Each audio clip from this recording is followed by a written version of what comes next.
Okay, this stretch for the lungs and the chest is associated with grief. It'll help you process grief if you're grieving.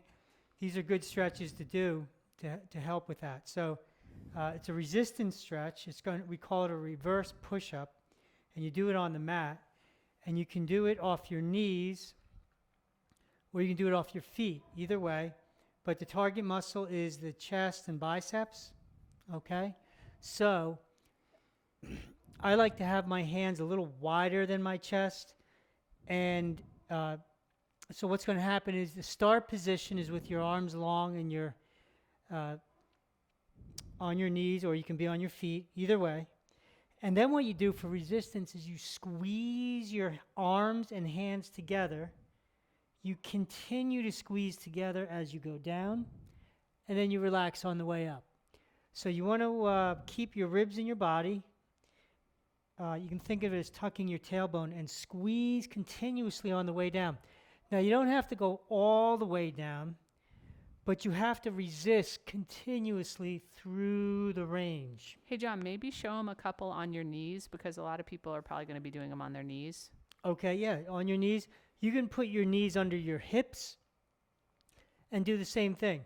So you want to start maybe with your shoulders over your hands, and then squeeze, squeeze, squeeze, squeeze as you go down. Relax on the way up, and then you can move your knees back a little bit to challenge yourself a little bit.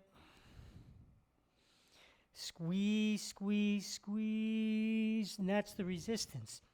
So, 3 sets of 10, for a workout. But when it comes to processing an emotion like grief, you might just want to hang in there and spend 5 or 10 minutes taking little breaks here and there, and then throughout the day, over the course of however long you need it.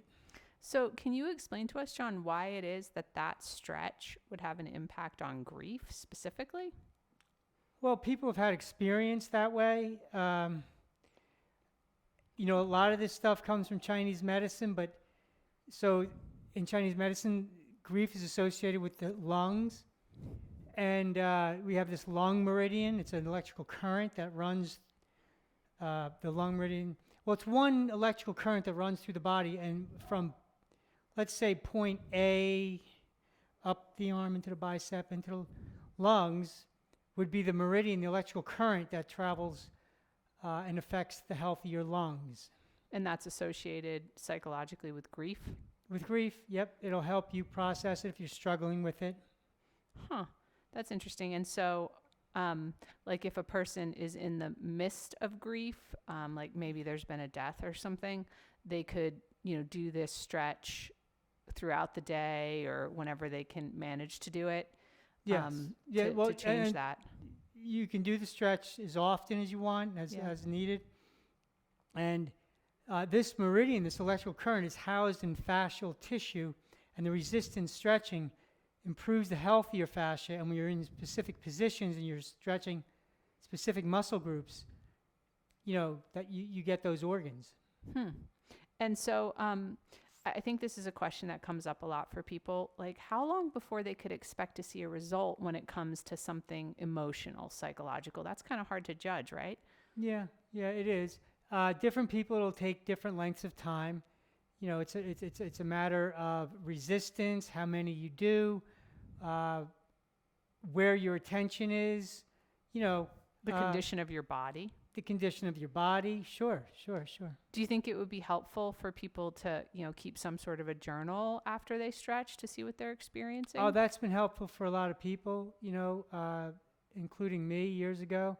You start off and you just, write about your experience. You stretch for a while. You see what comes up, how you feel physically, what comes up in your mind, emotionally and all that. It's really helpful that way, sure. And I mean, I think it's also important to say we're not talking in terms of, get rid of my grief. It's process my grief. That's how we're thinking about it, because you can't really just get rid of it, but you do want to be able to process it healthy and in a healthy and efficient way, and so that it doesn't take you down. Sure. It helps you get through it and have it in a way that, you get through it. Sure. Great. So, yeah, give those stretches a try. You can do them a little or a lot and leave us a comment. Thanks for stretching with us.